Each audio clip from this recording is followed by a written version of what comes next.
안녕하십니까. 네, 반갑습니다. 지금 우리는 관상을 향한 여정 중에서 회심, 그리고 두 번째 수행생활에 대해서 이야기하고 있는데, 수행생활의 구체적인 첫 번째는 뭐죠? 물러남, 세상으로부터 물러남. 두 번째는 고독과 침묵 속에 머무름. 세 번째는 영적 투쟁 혹은 내적인 싸움입니다. 이 싸움은 무엇을 거스른 싸움인가? 바로 그 8가지 악덕 혹은 7제종을 거스르는 싸움입니다. 그래서 우리는 나태에 대해서 살펴보았고, 영적인 나태입니다. 그리고 두 번째는 탐욕에 대해서, 이 영적 나태에 떨어지게 되면은 욕심내는 마음이 생기게 되고, 그것은 또 음식에 대한 욕심, 탐식으로 자연스럽게 가게 된다는 거예요.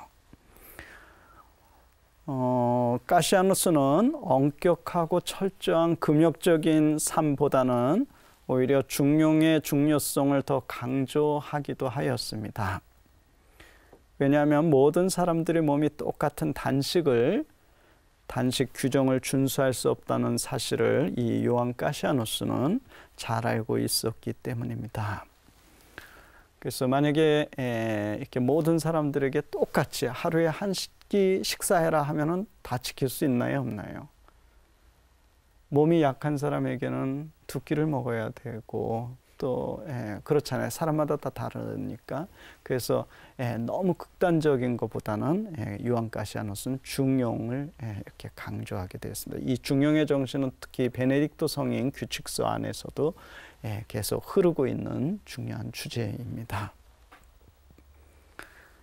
이 점은 특별히 우리의 영성 생활에서 매우 중요합니다.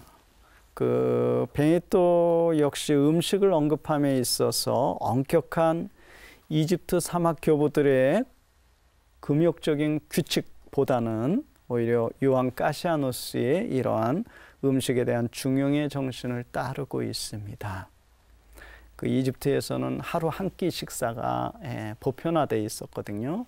그리고 최소한으로 식사를 합니다. 그래서 기름도 손님이 왔을 때만 이제 기름을 사용하고 어떤 채소로 이렇게 생활을 했죠.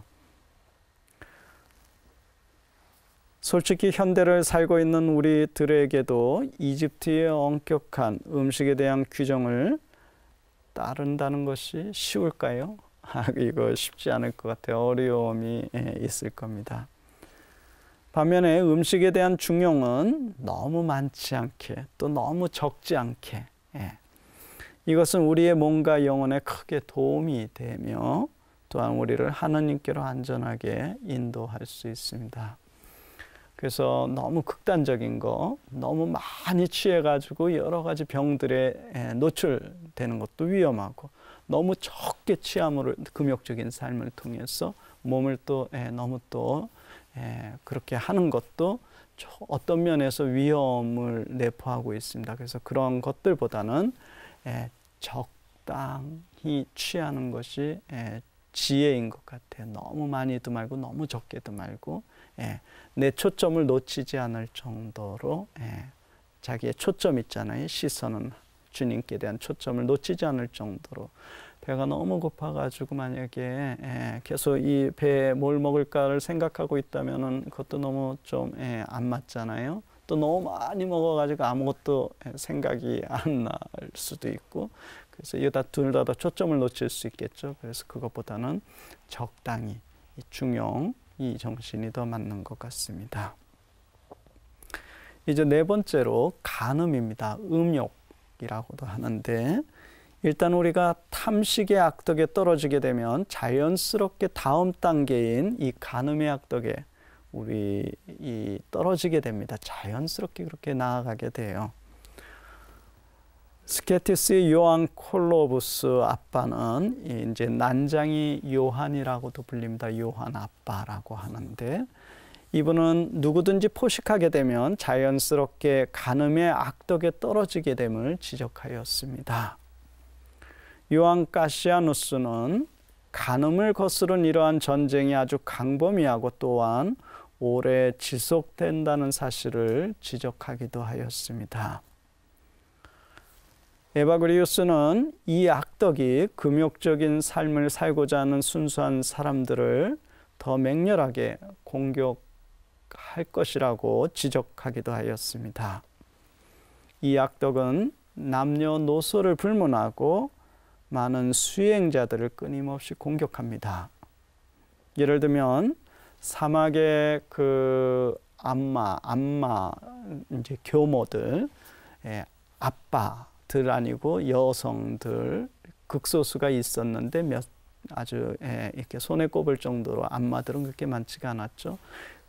사라 안마는 13년 동안 이 음욕 간음의 악덕으로부터 공격을 받았다고 합니다. 그러나 그녀는 한 번도 이러한 악덕과의 전쟁을 멈추게 해달라고 주님께 기도하지 않았고 오히려 그것을 극복할 수 있는 힘을 달라고 주님께 간절히 청하였다고 합니다.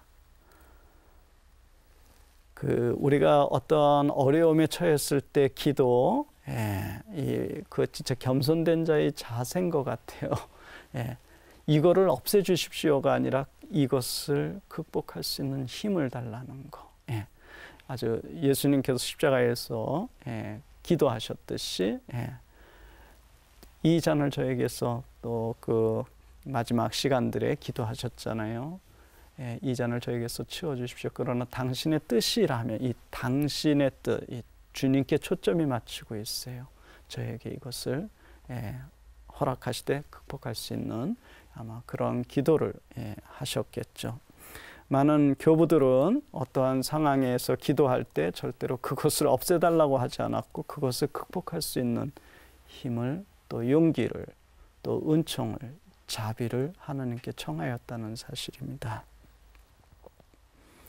이 악덕은 육체적인 간음과 정신적인 간음을 함축하고 있습니다. 육체적인 간음, 음욕, 이것은 수도 생활에서 그렇게 중요시 되지 않습니다. 왜냐하면 누구든지 이러한 악덕에 떨어지게 되면 더 이상 수도 생활을 지속할 수가 없기 때문입니다. 반면에 정신적인 간음, 음욕은 우리의 정신과 마음에 관계되기 때문에 표면에는 드러나지가 않습니다. 페트라의 게론티우스 아빠는 육체적인 쾌감에 의해 유혹당하는 많은 사람들은 육체적인 것이 아니라 정신적으로 이미 간음을 범하는 것임을 지적하였습니다. 비록 그들이 육체적으로 동정을 유지할 수는 있겠지만 정결을 유지할 수는 있겠지만 그들의 영혼은 이미 매춘을 범하는 것임을 지적하기도 하였습니다. 그러므로 우리가 간음에 의해서 마음의 불결함을 갖게 된다면 우리는 결코 주님을 맑은 눈으로 볼 수 없고 또한 성령 안에서 살아갈 수도 없고 더욱이 천상적인 영적인 지식도 그노시스라고 하죠. 천상적인 지혜. 이것도 하나님에 대한 참된 암. 이것도 얻을 수 없음을 요한 가시아노스는 제도집에서 제6권에서 언급하고 있습니다.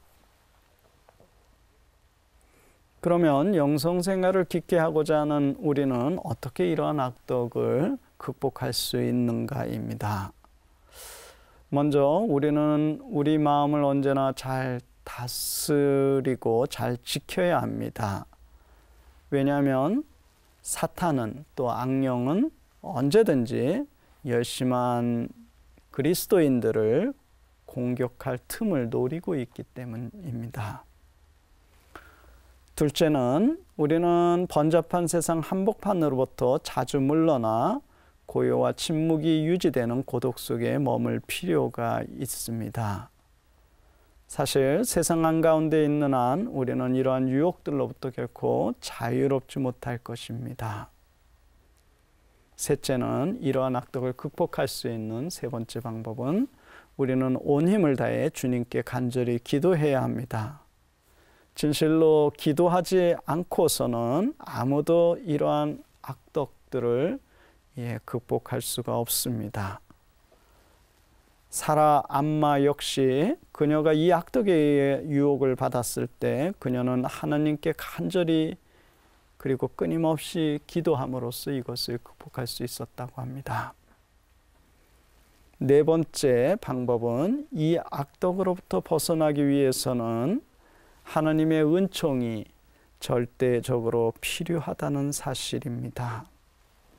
하나님의 은총은 우리가 이러한 영적인 싸움을 시작함에 있어서 없어서는 안 될 절대 조건이기도 합니다. 사실 우리의 영적 여정이 하나님의 은총 없이 가능할까요? 불가능합니다.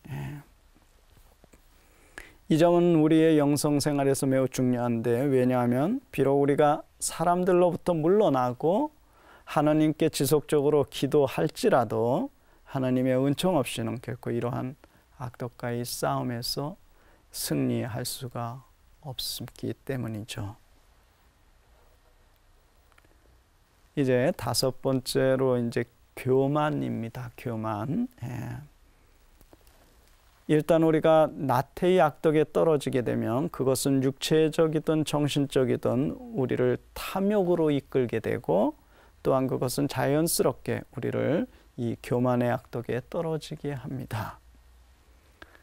에바구리우스는 교만을 영혼에게 가장 해로운 타락의 원인으로 보았습니다.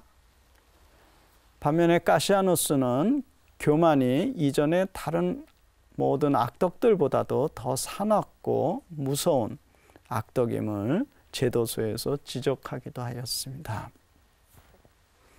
이 교만의 악덕은 하나님의 자리에 우리 자신을 올려놓음으로써 마치 우리 자신이 하나님이 된 듯한 착각을 만들기 때문에 우리 영성생활에서 진실로 위험한 악덕입니다. 이 교만의 불씨가 우리를 더 깊은 나락으로 떨어뜨립니다. 어느 누구도 교만을 가지고서는 결코 완덕에 다다를 수 있을까요? 불가능합니다. 거기에 도달하기 위해서는 인간 실존에 대한 참된 겸손과 하나님의 은총이 절대적으로 필요합니다.